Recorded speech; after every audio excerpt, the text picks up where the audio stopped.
વડોદરા મહાનગરપાલિકાના દબાણ શાખા દ્વારા શહેરના અનેક જગ્યાના દબાણો હટાવવામાં આવે છે, જ્યારે પથ્થરગેટ અને ખંડેરાવ માર્કેટ પાસેના દબાણ કટકી પ્રથાને કારણે યથાવત રહે છે.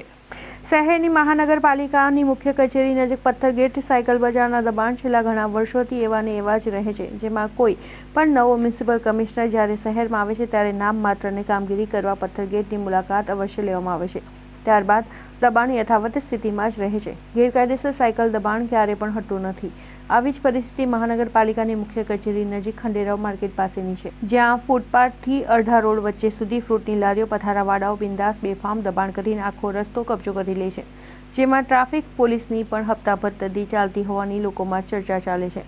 જ્યારે મહાનગરપાલિકાના દબાણ શાખાના અધિકારી કર્મચારીઓ પણ પથ્થરગેટ સાયકલ બજારના દબાણ અને ખંડેરાવ માર્કેટ પાસેના દબાણ કરનારાઓ પાસેથી મહિનાના વહીવટો લેતા હોવાનું પણ લોકોમાં ચર્ચાએ જોર પકડ્યું છે, જેના કારણે આ દબાણ ક્યારેય પણ હટાવવામાં નથી આવતા, જ્યારે કે શહેરના ખૂણે ખૂણામાં દબાણો હટાવવાની મહાનગરપાલિકાના અધિકારીઓ કર્મચારીઓ પહોંચી જાય છે.